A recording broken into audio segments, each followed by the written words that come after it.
So Jocelyn kind of mentioned this weight management coaching program that we're starting in the new year. So a lot of the things that Heather was talking about today actually could potentially help you. So you would receive coaching sessions from a peer who's trained in brief action planning. So that's the action planning piece that she's talking about.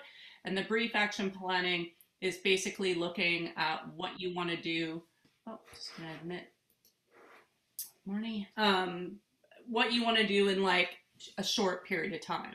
So also creating SMART goals as well. So part of that process is like in motivational interviewing. So they're not telling you what to do. They're asking you questions to help you develop your own SMART goals and brief action plans.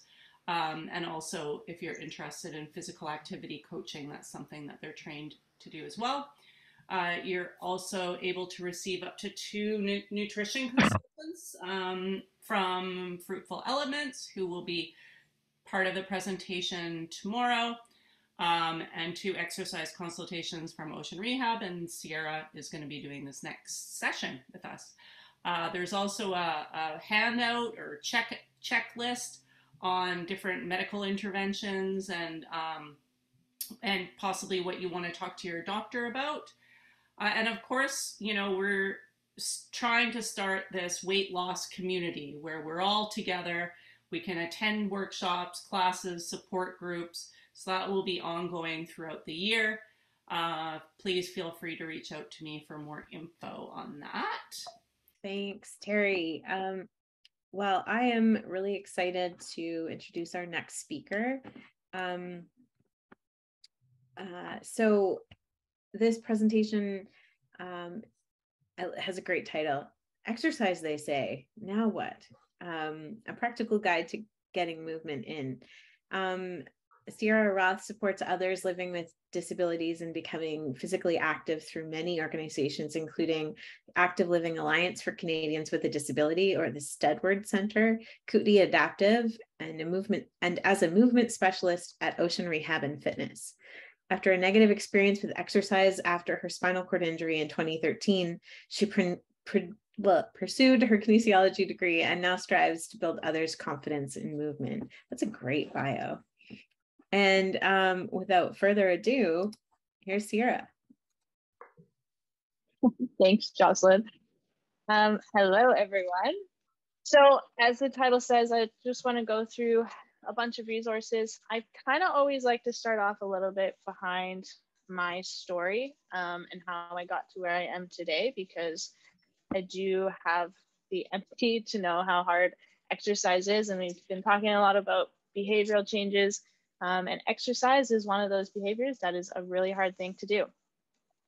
So let me move to the next one. I am in Victoria, so I just want to do a quick land acknowledgement. Most of my work is located within the traditional territories of the Algonquin and Wassanic speaking people and Coast Salish people. And I'm lucky to be able to explore, play, and work on this land that these people hold rightful stewardship over, and recognize that this land holds rich history, culture, and language that influence this community and myself every day. So I'm going to go kind of who I am, my experience with exercise, and then give a quick rundown of what, you know, the spinal cord injury exercise guidelines talk about, and then actually move into a practical guide as I find that's the most helpful. And then I will also go through a little bit of, I wouldn't say like a full workout, but a bunch of different movements that we can do together, because I know we've all been sitting and listening in tonight. And so getting a little movement in as a group will be something that I think we all need. So I do want to recognize we all have different abilities on this call and different levels of spinal cord injuries. So be aware of that and do what you can throughout the session, and also take what you need from it.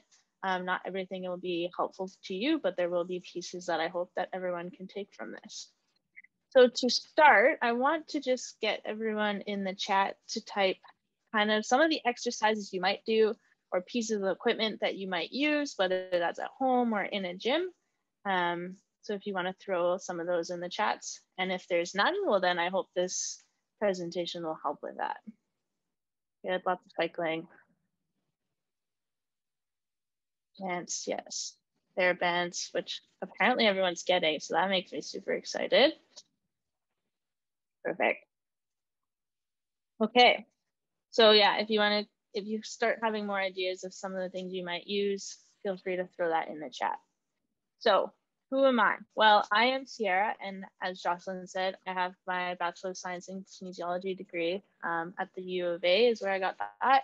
And then I ended up doing my certification in personal training, also certified in mountain bike constructing, do a lot of other things, very much involved in the adaptive physical activity community. But it didn't always start like that. So when I was 16, I was actually doing a lot of different sports. I was quite avid in soccer, volleyball, running, track and field, and motocross. And at 16, I was in a motocross accident that left me with a T6 spinal cord injury. So those are some of the pictures that you see here. So that's kind of what led me to where I am today. Basically where my passion comes from. Because I was an athlete, I was really striving to figure out how to get back into physical activity, exercise, sport, whatever that might be. And it wasn't a very positive experience.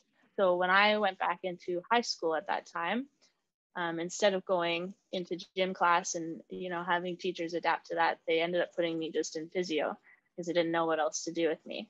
And so that segregated space had already gave me the mindset of that I couldn't exercise or do physical activity like everyone else. And so I wasn't really equipped to do all these things that I do now. And it didn't have a lot of resources once I left from rehab into the community, which I don't know if other people have that experience, but because I'd gone into a rural area, I didn't have a lot of access to some of the equipment and stuff that we can talk about that do exist in gyms. And so my ability to do all these things was very limited. I was also really frustrated with the lack of cardio options. I was a endurance athlete. And so when you're sitting, I didn't have a lot of tools in terms of what I could do to get my heart rate going. And I obviously didn't sweat a lot now too. So like trying to figure out what actually felt like a workout and what felt good was very hard to achieve. And also just the expense of having adaptive equipment is a whole nother thing. You can't just go out and grab a pair of running shoes for $100, $200 now. It's thousands and thousands of dollars on different things like cycle or hand cycles and stuff like that, right? So there's a lot of these things in play, and it's not an easy feat to get into exercise with a spinal cord injury. So in the chat, I just want everyone to put on a scale of 1 to 10, how much do you like exercise? 10 being, it's my favorite thing ever. And 1 being, I hate exercise, never doing it.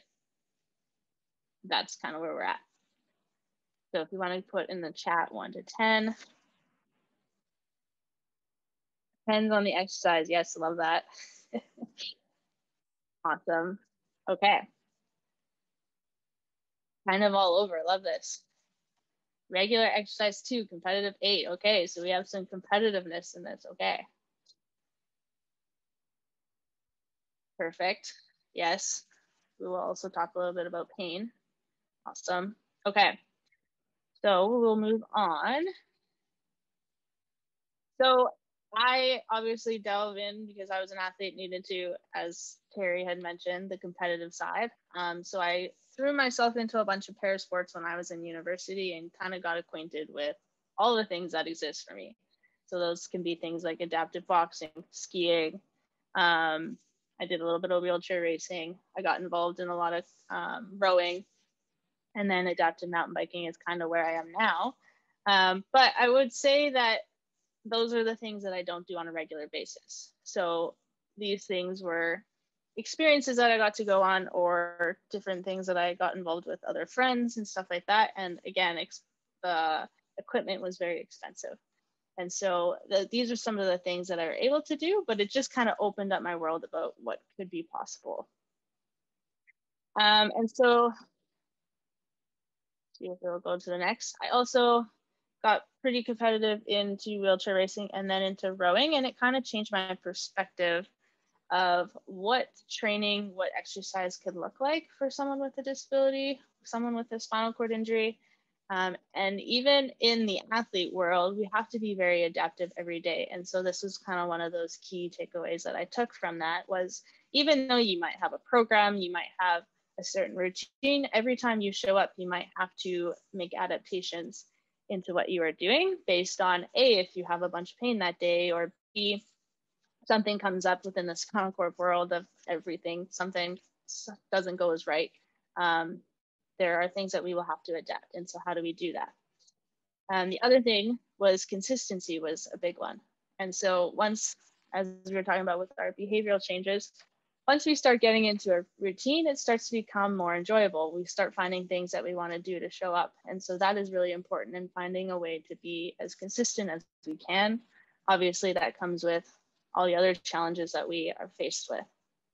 The other thing is considering our muscle mass. So what I mean by this is, because often most of us are just using our upper body, we have a faster recovery because we don't have, you know, the big muscles that we're using as if we were running or walking.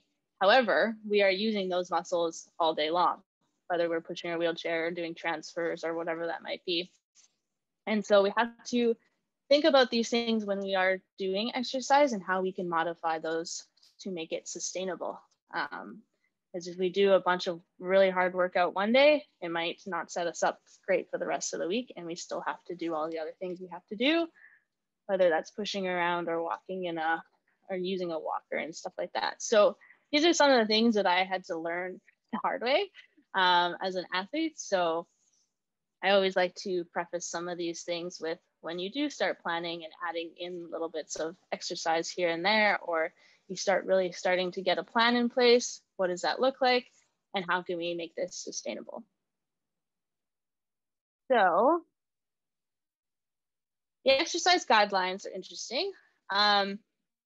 They are a great starting point, I always tell people. So the first starting level that the SCI spinal cord injury guidelines say is that we want to do 20 minutes of moderate to vigorous intensity of exercise twice a week, and then strength training twice a week. And then you can work up to 30 minutes 3 times a week. And then strength training is still twice a week. And so this can be a challenge, especially in the aerobic side. If you don't have a lot of ideas of what you can actually do aerobically in a wheelchair, these things can be a bit of a challenge, especially if you don't have access to things like a gym to do these types of things. So we'll kind of talk about how we can plan around these things. And I would also see that this is like a starting. So we can start working towards this. We can add little bits throughout the day to make up that 20 minutes. It doesn't have to be one straight shot of 20 minutes in those twice in a week. And so there's different ways to approach how to get these numbers in. And then once you get these in, I would say, like, when I, as an athlete, we were doing way more than this. But again, knowing what that limit is and that you're not pushing yourself too far over. And it can be a little bit of a curiosity thing of how far can I go and how much is too much and what's the fine line there. And so these guidelines are a great way to start. And this is usually what you'll find if you Google like spinal cord injury exercise. But now how do we take that into practice? So we'll talk a little bit about looking at your day and how you can fit the guidelines into your everyday, and just like simple ways that I have broken it down into my day. Thinking about who you can get involved. So I find if I get my friends involved or I go to some type of activity in the community, or I just tie it to a meeting, whether that's just to go for a wheel while I'm on a meeting and with my headphones on, I'm just finding little bits throughout our day to add that movement in with other people makes the accountability piece super, super important. Something else is what interests you. So as people were mentioning in the chat, it depended on the exercise. So you're more likely to show up for things that you enjoy. So trying to find things that maybe spark your curiosity, trying new things, and hopefully we can give you some ideas on what that could look like. Another thing we're going to talk about is, what is your why? So I'm a big believer in, if you know what your why is of showing up to do these types of things, it's that much easier to get started. And so I will talk about my why and have a little bit of a chance for everyone to start thinking about maybe what their why is and how they can incorporate that. Another thing is to look at your mobility device. And so what I mean by this is, what kind of mobility device are you using, and what does your posture look like? And how can you protect your body so that you are still able to utilize that? And I'll go through a little bit of different movements that you can think about to use to help with your posture and stuff like that as well. So a quick little rundown of how I would start looking at, if you really want to start like figuring out a plan, is to start thinking about those guidelines and then what's a starting point. So the starting point was 20 minutes cardio twice a week. So what you could do is look at your days where you have 20 minutes. Maybe it's a day where you have 10 minutes and then you have 10 minutes, say in the morning, 10 minutes in the afternoon, and that would be your 20 minutes in a day. So really thinking about where you could fit that time in, but then not only thinking about, okay, I'm going to exercise on, let's say I was going to pick the advanced one. So Monday, Wednesday, Friday, 3 days a week. What am I actually going to do? And so a little idea for me is I always schedule it into my Google Calendar. But then if I know I'm not going to a gym or something, and I know I just need 30 minutes of movement, it's either I got to go for a wheel, or I put like a link to a YouTube video that I can follow along to do my cardio. And so those are just some ideas. So making it even more specific of when I'm scheduling it in, and then knowing exactly what I'm going to do. And then adding in the strength. And Ocean Rehab and Fitness, we have some great resources on things you can do for different types of things, but thinking about hitting all your muscle groups, whether that's chest, back, triceps, biceps, and shoulders, and maybe a little bit of core work. And like I said, Ocean Rehab and Fitness has a great library of different exercises that you can use. And it actually breaks it down to tell you, like, if you want to do a chest exercise, all the different types of chest workouts that you could do based on the equipment that you have. So whether you're in a gym or at home, it will help to break down those.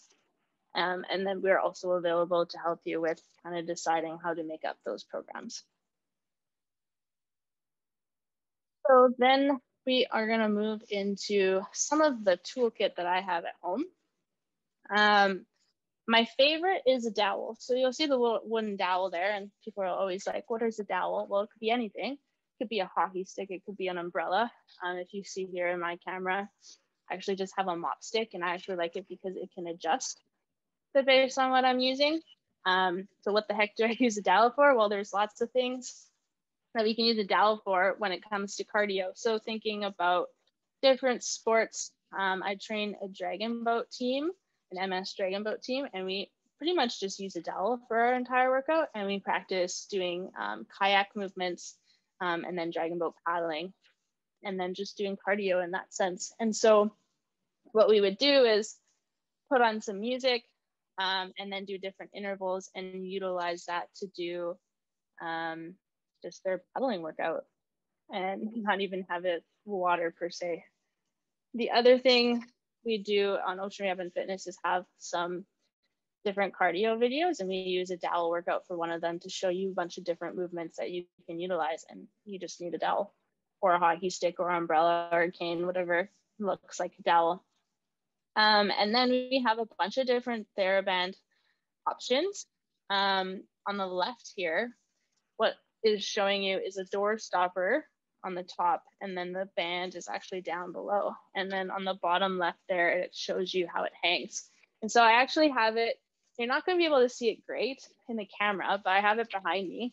But the great thing about these ones are like $20 on Amazon. And it has a door stopper that I can throw up there. It was not a very graceful thing, but throw up there and then close the door. And then you have this band that's here. And the great thing about this is, yeah, you can use it for strength exercises, but you can actually use it for cardio. So I don't know if people can see me, but basically I'm facing the door right now and just holding onto the band. And I'm going to be talking to you about some options in the gym that you can utilize, but what you can actually do is turn this into like a ski erg. So if the band is light enough, you can actually start turning this into a ski erg as if you're cross-country skiing. or you can do alternating things here, and you can just turn on some music and do a bunch of different cardio movements for that. So that's like a super cheap option there. Hey, Sierra, I think Patty had a question. Okay, Patty, do you want to jump in here? Yeah, I just had an interesting thought, and you had you put up the thing of the amount of exercise to do. I was thinking, what about people that have been injured, or people with spina bifida, or long time injuries like 40, 50 years? Is it still recommended that amount of time and amount to, or have anybody thought of that or done any research on that? Yeah, so the interesting thing about science is they usually take a group of people and then they average it out, kind of what we've been talking about in the last presentation. And so these guidelines did look at a large range of people, and I don't know what their actual timeline was for injuries. And so I would say it's a start and recommendation, but it's one of those, you got to start somewhere. So let's start at the base and get in a little bit of movement once or twice a week, and then we start building up to it. The reason I showed the guidelines is that's something you could work towards, that's something that could be a goal, but how do we start incorporating that movement in so that it's sustainable for you? And then the guidelines are actually pointing into a direction of, once you start achieving these things, there's going to be some health benefits to that. And you'll start seeing more health benefits the more exercise you get into it. However, the more any kind of movement is going to be a benefit to you. And so that is kind of just the guidelines of what science is telling us of the biggest bang for a buck is going to be if we start adding in some of that exercise. Does that make sense? Yeah, it does. Patty, we'll bring that to Kathleen and ask her what she says and let you know. Yeah. Some of the other ideas too are on Amazon. You can get a hand cycle just for on your desktop. There's many different options for that. Doing adaptive boxing is another great one. There's a bunch of videos on YouTube that you can utilize, and just a matter of either you can have a actual bag, but you can also do a lot of different shadow boxing and stuff like that. The bottom left second image there is just an image of active hands. And so Teri had mentioned having a resource to get some of those. So for those who have issues holding or difficulties holding weights or any type of handle or something like that, these are great to utilize. We also have clients who just are having a lot of gripping issues. And so instead of worrying about grip, they just throw on some active hands so they can use those. Some other resources, access to equipment is really hard to find, but as was mentioned, the SCIBC bike program is a great one. Rad Society on the island has a lot of bikes that you can utilize. Kootenay Adaptive has some mountain bikes, hopefully getting a bunch of those on the coast as well. And then finding gyms with ski ergs, rowers, or hand cycles. I have some images on how I've adapted some of those with participants. But like I said, like the band on the door is another great option to utilize for something like a ski erg. So you don't actually need that type of equipment. You can just grab a band on Amazon or a TheraBand that you'll be getting. Online, so as I mentioned, Ocean Rehab's online platform has a lot of different exercises. You'll see my face on there a lot, showcasing a lot of different cardio options as well as different exercises. If you go to YouTube, Adapt to Perform also has some great forms of workouts. I actually utilize them when I don't want to think. I throw on his Adapt to Perform videos, and those are great ones to use. The Ryu Paralysis Center in Edmonton also has some great core exercises. So if you are a lower level injury, I'm a T6, and I would argue that there are some movements that you can use for core And REU is a great resource where they show a lot of different options from beginner to advanced type core and balance exercises. The zebrafish neuro online, on their website, they have great floor movement workshop. It's a little hard to find in their website, but if you reach out to me, I can show you that. And it's just a couple different ideas of Pilates types of workouts that you can use. And I've used them with some of my clients as well when they're learning different movements, whether that's sitting up or laying down, and just getting in a great workout like that. I am also a resource, so feel free to reach out to me. I've worked with many different clients, so finding what works for you is always super important, and things that you enjoy. So you might have to start playing around with some of those exercises, and so that's super important, and finding someone who can help you individualize it is super beneficial. And the other great thing is social media is another one where you can find a lot of different people with different disabilities doing different things. And I've even used different people on social media to help me learn different things. So whether that's, I was trying to figure out how to do a pull-up when I was training, and just learning different ways to attach myself to either the chair or not the chair is a great resource, and just seeing what other people are doing. And so that's a great thing to use for different types of adapting. So these are just some other ideas.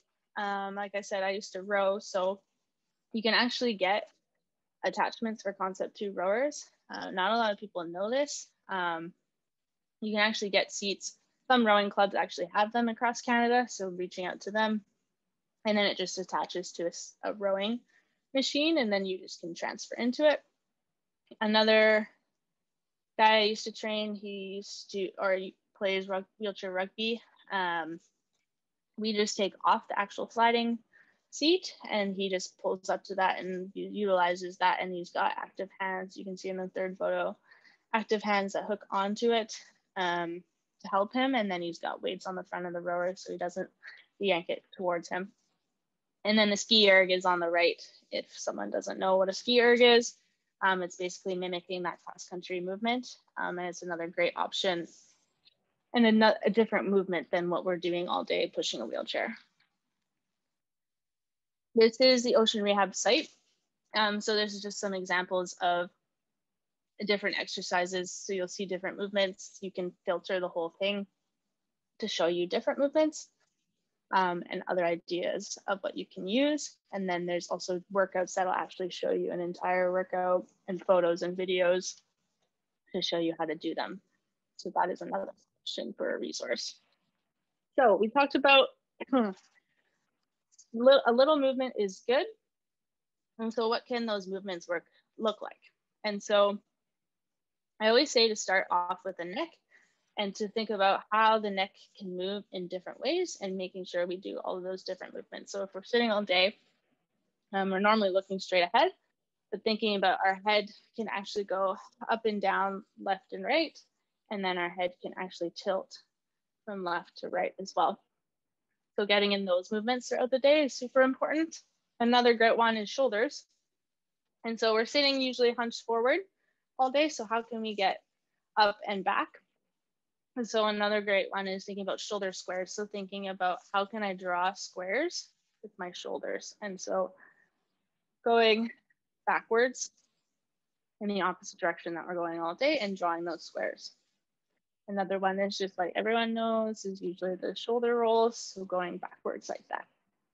And then thinking about how often do I have my arms over my head? This one, usually we're pushing forwards all day or leaning forwards. And so can we get in some movement where we're moving our arms up and down over our head is another great one to get some movement in throughout the day. Another one is scap squeezes. So thinking about how can I squeeze my shoulder blades back? And it's just a subtle movement, but another great one to open up that chest. And then the spine is another one. So our spine actually moves in 3 different directions. And so we have the lateral flexion, where we can go left and right here. We can do flexion and extension, so tucking that chin in and rolling forwards as much as we can, whether that's just to here or all the way to the ground. And then we can actually raise our arms up and then go backwards into extension and then into rotation.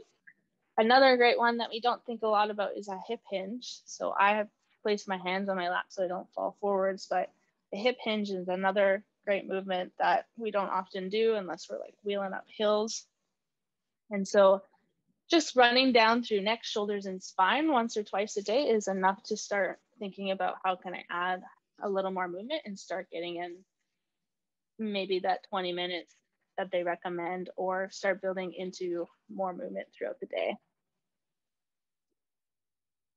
So with that, if you are comfortable, we'll go through a little bit of some more movement, some different ideas. I kind of will talk through them, so feel free to do that. But before I go into some movement, is there any other questions? We'll do more questions at the end, but I just wanted to throw that in before we get in some movement. I had a question, Sierra, about your that piece of equipment you showed on your door that looks like a ski erg. Is it just a free pulley at the top, or is there any like tension on it? I'll grab it. Yeah, so it's literally just a little ball, and you can do different things. So you can actually put a tennis ball into like a sock and then tie some rope around that and throw it over. But basically you can see that it's just like a little foam piece. And it actually comes with like the bands, that these rubber bands that I get off Amazon with the handles. But basically you just loop it through here, and then I chuck it up the door, up to the top of the door like 5 times until it stays. And then I would close the door on it, and this knobby kind of just hangs on the other side, and then this is put into the door there. So you're pulling down against it instead of doing the ski erg kind of motion, right? You could do both. They all would stay there though, and it would work. Cool, thanks. Anyone else have other questions? Oh, Gord has a question. Yes, Gordon. Yes, I'm just wondering whether with the spine and that sort of thing, whether would we get the same benefit if somebody else were to do it for us? 100%. Yeah, and you know, there's a lot of research in the FES spikes as well.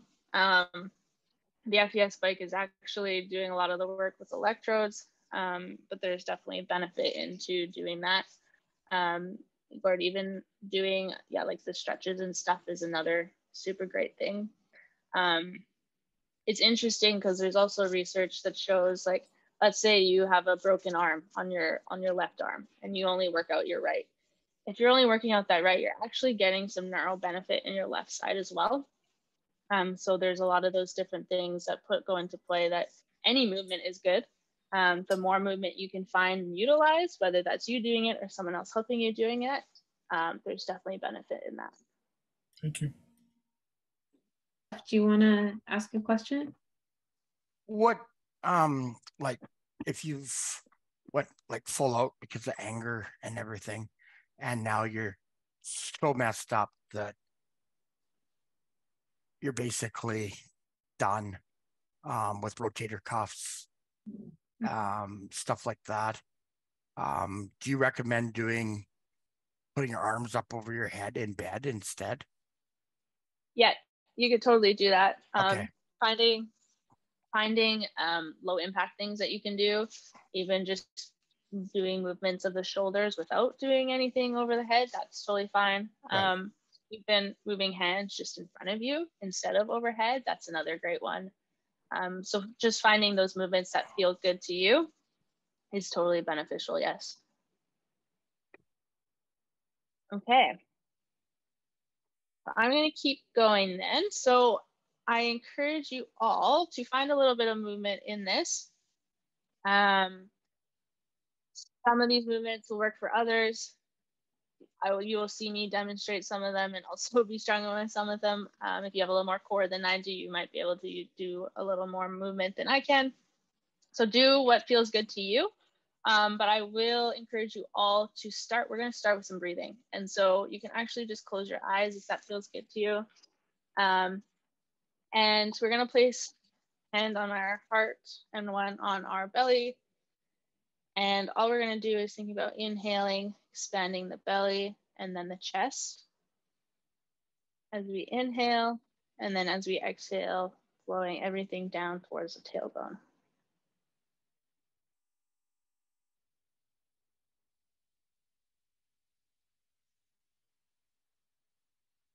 We're going to do about 5 breaths here. So continue that on your own.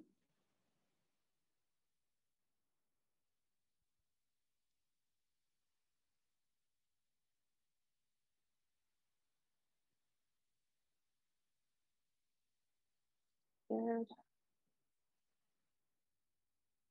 And then you're going to take one more breath. And on your exhale, we're going to lift the shoulders up towards the ears and then bring the shoulders down. And then up to the ears and then bring the shoulders down. And then we're going to go in squares again. So bringing shoulders to ears. And we're going to go backwards, down, and forwards.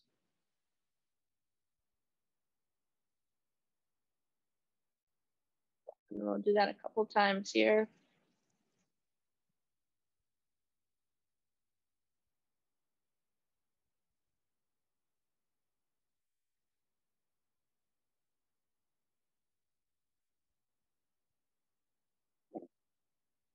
And we're going to go into some shoulder squeezes. So we're just starting with the shoulders nice and straight here. And then we're going to go back and squeeze almost like a blueberry in between the shoulder blades and then back to center. So squeezing those shoulder blades. And then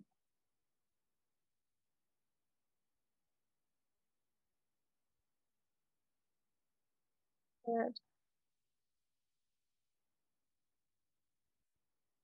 And then we're going to tuck that chin in. We're going to roll down through the spine. So for some of us, it's just tucking the chin in. Others, it might be down towards our lap.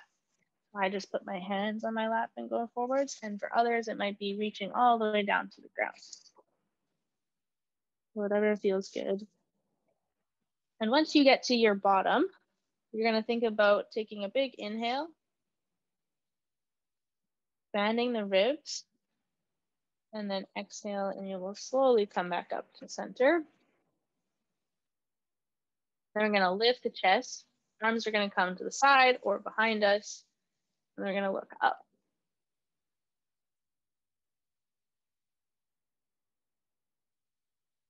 Good.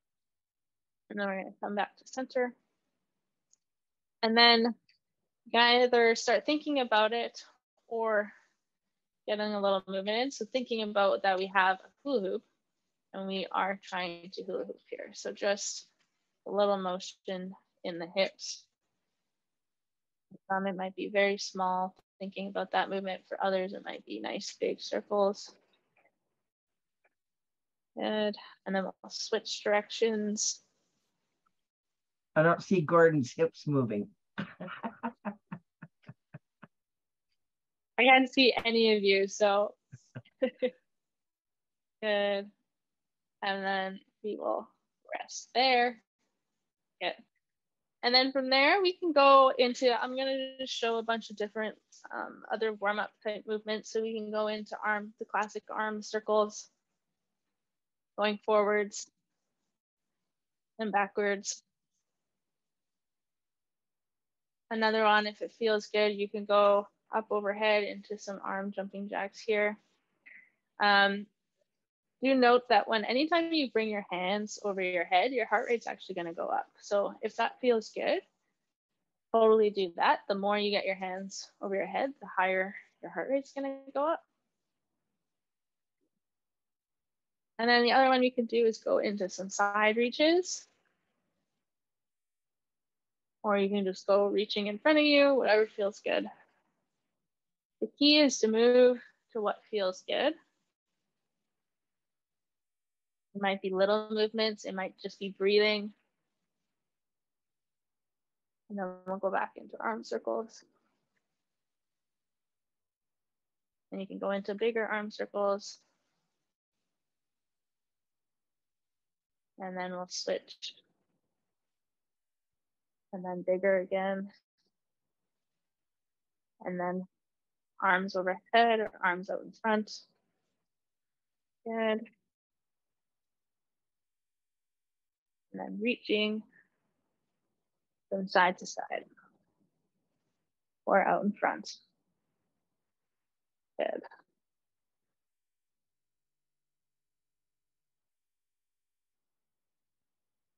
And then we'll rest there. Good. So I'm going to show, I'm sure not everyone has a dowel ready beside them like I do. If you do, feel free to grab it, but you can also do it without a dowel. But I'm just going to kind of show you what it could look like if you did have a dowel or a mop or whatever that might be.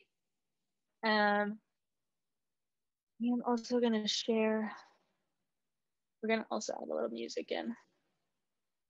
So another great thing is dance or adding in music to your workouts.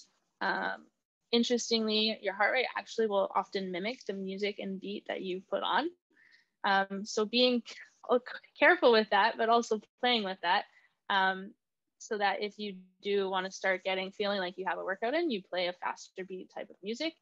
If you want something slower and more calming, then you would play something a little less upbeat. So I'm going to just play a song and show you a couple different movements. And the first one we're going to do is with the dowel, and it's going to be a paddle. And so with my dragon boat ladies, we do kayaking to start, to warm up. And so this is what it's going to look like. The other thing too is I'm going to show it without the dowel to start, and you can do that motion, and then I'll add the dowel in so you can see that. Okay, so we're going to start with the hands. And then you want the dowel. I'll be that silver line into the story. If you thought that I would turn it one day, y'all don't know me. May my fears rest in peace, cause that's a old me. Got this taste on my tongue, I crave the glory. Gasoline in my veins, be the fuel through my pain. Oh, as we rise from the flames. Heart of a lion. And then the next one we're going to do is forward and then up, if up feels good to you. Again, you can just do this with your hands, or you can add in an object to make it a little more difficult. Never say never, cut like a diamond, shine under pressure. Oh, it's time to fire on up. Oh, it's time to fire on up. Pound on your chest like there's no tomorrow. Just play the game right, no one can follow. Oh, it's time to fire on up. Oh, it's time to fire on up. And then I like to add in a little bit of the boxing motion. So this one can be a jab out front, or you can do alternating with a dowel, whatever works for you. If it feels good to do one on one side and then switch to one on the other side, that works too.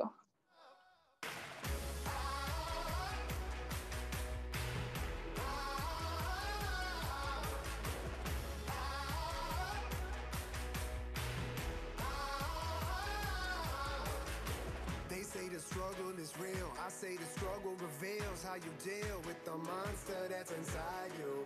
I don't buy into the luck. I put my faith and my trust in my team. Everything that we done been through. Gasoline in my veins, be the fuel through my pain. Oh. And then we'll move to my favorite one. We can actually get rid of the dowel for this one, is speed bags. So speed bags can look different for different people. It can start here, just out in front, going nice and in a nice pace. You can start speeding it up. If you want a little more of a challenge, you can actually bring it up higher. You can bring it away from your body to add a little core, or you can just be here. And then you can actually switch directions or bring your hands up and then switch as you go back down. As we rise from the flames. Heart of a lion, never say never. Cut like a diamond, shine under pressure. Oh, it's time to fire on up. Oh, it's time to fire on up. Pound on your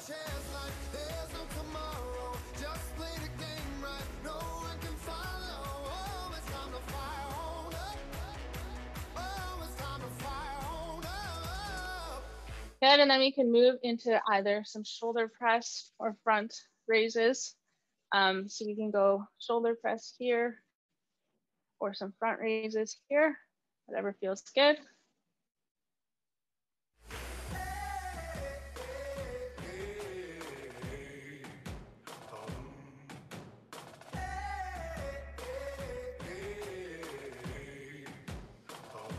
Heart of a lion, never say never. Cut like a diamond, shine under pressure.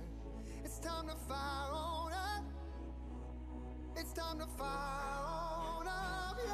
Pound on your chest like there's no tomorrow. Just play the game right, no one can follow. Oh, it's time to fire on up. Oh, it's And then the next one we can do is band pull aparts. So for everyone that's getting TheraBands, you can do some band pull aparts. Another great one for anyone who's sitting all day. So what the band pull aparts looks like is your palms are going to be down towards the ground, and you're going to pull that band across your chest so that your arms are out, straight out to your sides. Again, you can do this without and just bringing the hands out towards your sides. If you do have a TheraBand, pulling that band across the chest. Okay, we'll do that for about 10 minutes. fire on up.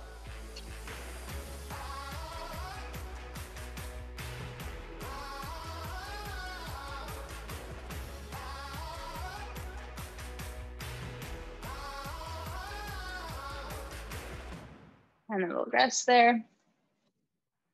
Good. So other exercises we can do are things like bicep curls. We can do tricep extension or tricep extension this way with dumbbells, but you could also do it with soup cans or just heavier objects, water bottles, whatever that might be. Another quick little trick for TheraBands is some people struggle with the gripping of TheraBands, so you can actually create just like a little handle in your TheraBand. And that helps with people who need to get a better grip on the TheraBand. So that's a great option. I will add the link. I think someone might have found it on Amazon of the bands that I use. Those have handles on them. So it's a great one to use, especially for those who are struggling with gripping with the TheraBands. And then we're going to go into some stretches. So as we do some cardio, then we always like to finish off with some stretches. So the first one I'd like to do is our trap stretch. So thinking about tucking that chin in and then bringing a nose to your right armpit and relaxing. So if we're going to the right, we're relaxing the left arm.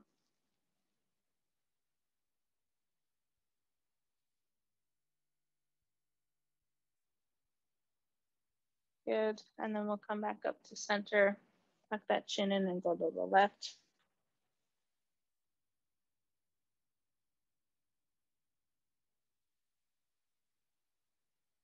Good.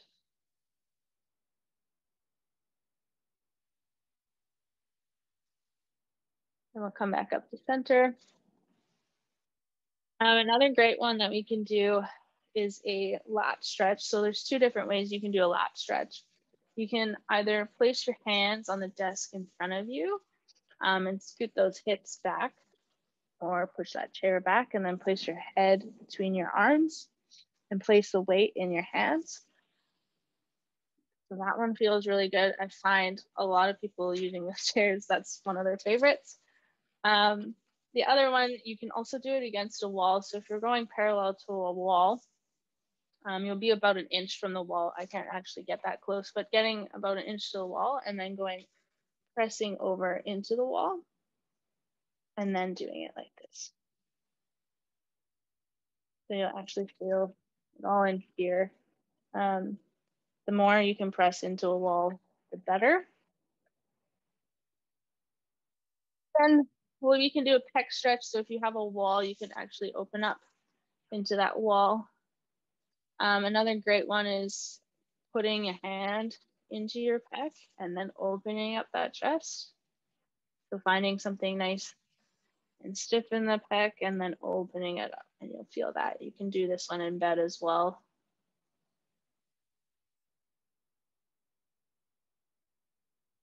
And then we'll switch side. So opening up that chest. And you can reset by coming forward, putting some pressure in that muscle, and then opening up that chest. So these are just a bunch of different examples of some movements that you can incorporate. I see some questions too, like a lot of these movements, yeah, you could totally do these in bed, especially if dizziness is a factor. There's lots of different options. There's lots of different things that you can adapt. And so reaching out to us is definitely super helpful because we can actually start planning things around what works for you and what doesn't work for you. If you have shoulder issues, we could totally adapt to whatever that might be for you. Adding in a plan for someone else to help you in doing these exercises is another great option. So lots of different things. The site at Ocean Rehab also has tons of different stretches, cardio options that can help get you started and give you some ideas. This is just a little snippet of all the possibilities and things I didn't know about a couple of years ago that existed. So I totally feel if you feel lost, there's lots of different things that you can totally do. And then I'm gonna stop sharing this and finish off by just talking a little bit about my why. Oh, there we go. So for those that are listening, know that we're all just finding our way in exercise. We have less resources than the general population when it comes to exercise. There's less media representation. There's many barriers and inequities when it comes to the fitness industry in general, and many challenges that come with just showing up with a disability and exercise. So know that all it takes is to start, and wherever you are now, celebrate that. The fact that you're here today is a big deal. And so hopefully some of these resources that have been shared throughout the night are helpful to you, and totally reach out to me if that fits as well. So what is my why? Well, this is my why: to live each day for Sierra, the young 16-year-old Sierra who is seen sitting here on the ground in the tall grass beside my wheelchair and looking at it with a small smile and of hesitation to what the disability brings into my life. And since this photo, every day I choose to grow a little bit and I choose to show up. And I grew and I continue to do just that, but it started with thinking about what are the possibilities and what are the resources that I have available to me to make that happen. And so I encourage everyone to think about what your why is. It could be endless opportunities, but if you're struggling to figure out what your why is, feel free to reach out to me and I would love to help you figure out what that is. So without further ado, thank you all. My contact info is here, but you can also reach out to Teri and Jocelyn and they can put you in touch with me. Thanks so much, Sarah, that was a great presentation. I think it's uncommon to find someone who does the presentation with the activity for the most amount of people who can join and enjoy it. And I sure did. And I definitely learned a few things. So thank you so much. We have next on the docket is some Q&A. Jeff had a question in the chat I'll read out before we get too far. Do you have any tips for combating dizziness during exercise? Mm-hmm. Yeah, so different things can cause dizziness. And so it'll depend on what's actually causing that dizziness. To start, you could probably start doing exercise in bed. That's a great one. Anything that goes over your head might actually cause a lot of dizziness, so avoiding some of those movements. And if you can find some of the movements that helps, that would be great. Because then you can start tailoring it to exercises that work for you. There's also training that you can utilize to help combat some of the dizziness, depending on what it is. And so it's obviously something you would have to explore. There's specialists out there that actually look into dizziness and exercise and movement. And so there's definitely lots of people who have to do different types of exercises. There's YouTube videos that talk a lot about it as well. But yeah, it's gonna depend on what's triggering that and then finding things that you can do to avoid it. But I would certainly start with some exercises in bed and seeing what that feels like first. Well, I can comment a little bit, maybe if this helps, Jeff, on because I have very low blood pressure, like 60/40. So when I start moving, I do get quite dizzy. But sometimes I also notice, Jeff, that, and I don't know if this is the same for you, but it might be something to investigate. I don't know if I actually breathe properly because, well, I don't have all my physical body parts that help you to breathe. So it's a real conscious effort to do the things without a full working diaphragm and abdominal muscles. You really have to kind of focus that breath into your lower abdomen and learn how to breathe and then adapt that into your exercise, which is really hard. I still haven't mastered it, but it's something I have to actually be like conscious of. Yes, awesome. And that's always why I start with breathing at every exercise, because everyone needs to practice breathing and learning the proper ways of doing it. And I would also say that some clients that we work on, half of their program is just working on different breathing techniques so that we can ensure that people are doing it. Jolene has a question. I have something to add to this. Okay, so thank you, Teri. You are more of a sweetheart than you'll ever know. Is that through Teri and all these research projects she offers, so I volunteer for everything that she sends my way. And so I was able to participate in the EPIC study, and I finished my 3 months. That was one that has the pulmonary exercise testing. And why I'm bringing this up, because something very exciting happened that we learned from this that has to do with breathing and exercise. And so what I did for the last session, which is the exercise testing, I also booked an echo. And so what we found out, which is because I have the same problem with breathing, I have diaphragmatic spasms, I'm a T6, it profoundly affects my breathing. I fail a PFT, pulmonary function test, that kind of thing. And what we learned is that if I moderated my exercise and didn't push it as far as what I thought I should, drop back to 85%, I had the best echo I've had in 20 years. The right side of my heart, which reflects the compromise to my breathing from excessive exercise, actually reduced to normal size. So what this showed is that if we have impairment to our breathing, that we really need to take it into consideration instead of doing what we thought we could, is to modify the intensity and break it down into shorter sessions of duration. So being a little bit lazy when we do our exercise, if we have impairment to our breathing, really makes a difference. And that was one of the things that came out from this EPIC study and, participating in it. And so thank you, Teri. I mean, it was such a learning experience, and it profoundly affected my ability to exercise in a healthy way. Yeah, adapting to you, which is exactly right. And that's amazing. And also it's probably super reassuring for you now, right? That you know that, yeah, this is how I exercise and that feels good to me. And so knowing that is super helpful.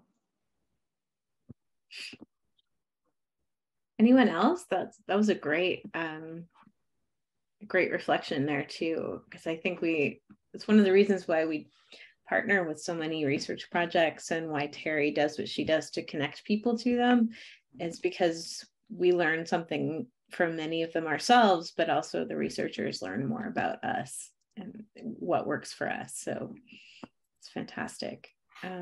Yeah, maybe I'll just mention, because some people may not be on my research list because we didn't ever have a checkbox for whether you wanted to get information or on research. So if you're not receiving those emails and you are interested in them, just email me and I'll make sure that you get on the list. Thanks for that reminder, Jolene. I think you kind of spoke a little bit to this, Sierra, but if you ever helped or supported someone who needed advice on exercising while they were bedbound, or whether they had a pressure ulcer or something that kept them really stuck at home, because I know that's a really big struggle for a lot of folks, and they can often lose a lot of ground with their health and weight. So yeah, it's funny you say that, because I have a client right now who's struggling with burns all over her from just dropping a pot of hot soup on her, and so she's obviously resting and recovering. She's still doing all of her exercises. I told her she needed to rest, but she's like, no way, I'm still exercising. And so she's found ways to do little things with it. The TheraBands are great to be able to do those things from bed, from lying down, just getting some movement in front of you with your arms.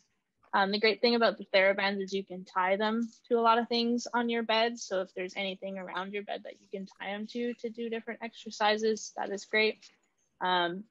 Anything helps, but do know that if you are recovering for something, that is also taking a lot of your energy. So we use it in the moderation, I would say, especially for that, because of you are recovering from something.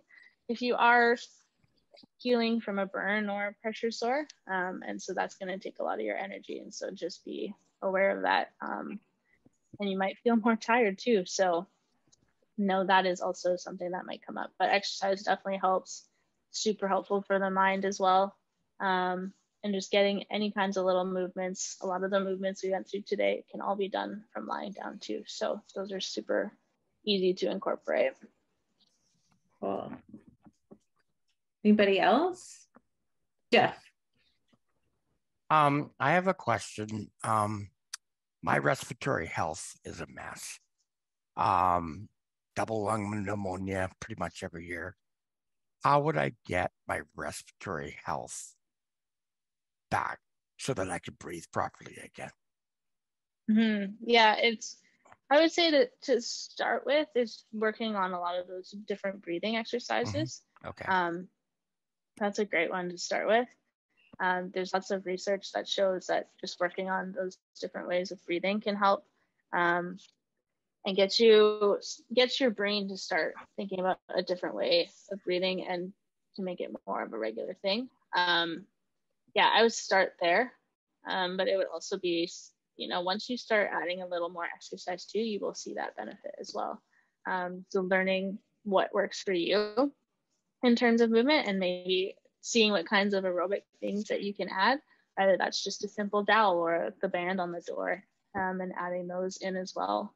And then testing what your tolerance level is to that, and starting at a bare, maybe it's a couple minutes, maybe it's 5 minutes, and then adding into that, gradually adding that you will also see a little bit of benefit from that too. Thank you. So I'm just curious if you have any tips for people who are kind of struggling, drawing from our last question on the previous session, people who are kind of struggling, juggling a lot of the complications that we all know and hate, spasticity, neuropathic pain, pressure injuries, just keeping motivated to exercise through, or be physical, move if you can, and how we as peers can encourage people if they're struggling. I would start with, what is your why? That would be my first thing, is to build a why. So if you don't have one, start thinking about what that could be.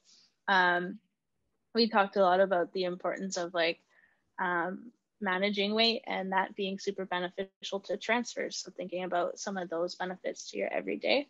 The other thing is finding something that you enjoy, whether that's adding music, and that's always usually a big one for a lot of my clients, is adding music that you like and just moving to that to start with.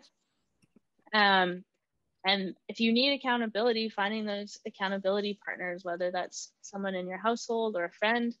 I know a lot of the dragon boat women over COVID, when they couldn't go out and paddle, they all just came over Zoom and all worked out together and found a time that worked for them. And so finding those little checkpoints to help you just show up for a couple minutes here, a couple minutes there. Another thing I would say is I always like to set a timer on my phone. So if I know I'm going to be like sitting at my computer and like doing a bunch of work for too many hours in a day, is adding a timer in to just do some neck movements, some shoulder movements, and adding in those little things, because all that little movement throughout the day is going to add up. And so how can you add in those little checkpoints throughout the day, and starting to find things that you enjoy are usually some of the things that we start with at Ocean. The little steps to start seeing the benefit of exercise, and then you can start looking at, okay, this is how I can add to the full picture, the full week, and adding bigger activities in. Awesome. That's some great advice. So my last question for everybody is, if you get ready in the chat and share one thing that you learned or one thing you might change as a result of tonight's session. And get ready, get set, go. So there's so many groups, that exercise groups on, through our groups. Mm-hmm. And I just, because I've had so many operations on my shoulders, they're very weak. So I've done all those exercises. I cook, I do everything around here so that I'm always moving. So I think I'll have to just join one of those exercise ones just to get a little extra in there. Yes, sometimes the peer support is the number one thing. Yeah. Mm. And just having people to kind of learn from. I find I always like pick up extra different ways to do things or keep me interested. Right. I get bored really easily with like routine exercise. I don't mind the exercise, but I mind the boredom. Yeah. So got to keep it interesting. Angie. Last session we talked about motivations here. And I know a couple times throughout your presentation you mentioned that, it's shown to be beneficial. I wonder if you could leave us with something that, because sometimes I just feel like, quadriplegic, sitting all day, not having much movement, not really being able to get cardio. I think, what's the point? Is it doing me any good? And that motivation, I think, am I doing it for nothing? Maybe you could just leave us with something that, in your experience, in your research, that talks about the benefit or shows the benefit. Mm-hmm. Yeah, so I toed with adding in more research into my presentation, and I decided to leave it out. But there is a ton of research that shows how beneficial exercise actually is, and a lot of percentage of what it does to longevity. And so the numbers are kind of all over when we start talking about disability and stuff, and I would argue that there's still not a lot of research when it comes to spinal cord injury. But what they do find is that any movement is going to benefit you. The more movement you can do, the better it will help with quality of life, longevity, those kinds of things. And so if you can find just 5 minutes every day to add a little movement in and build from that, then that's what's going to get you started. And I would say to know that that is the benefit, is that you are working towards a quality of life, right? And so finding all these strategies that we've been talking about and just starting with one of them, whether that's finding a peer, whether that's adding in some music, finding something that you enjoy, and knowing that you are showing up for you and your future. Okay, well, I'm going to work on that. Thank you. You're welcome. Awesome. Oh, Debbie. Yeah, my yellow wall is making it hard, right? So I was going to say to Angie, the more you move, even if it's in the kitchen or anything, when we're leaning forward, it just takes that pressure for no bad sores, or, the butt sores. Yeah. Yeah, that makes it, just moving. You don't want any of those sores.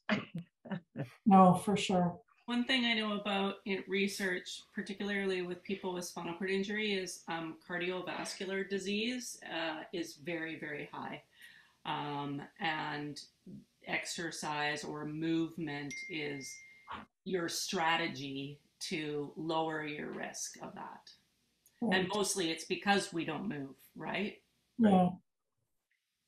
As much. Can't get our heart rate up, can't get, all that. So it is hard. I know for sure because I'm a quad as well. So I never have found an exercise that I feel like I can get my heart rate up. But that was another good point that you said, Sarah. Even if you're just putting your hands over your head, like it's automatically raising your heart a bit. So it may not be to the level that you need, but at least it's something, right? Yeah. Or the thing about the music, I'd never heard that before. Yeah, that's cool.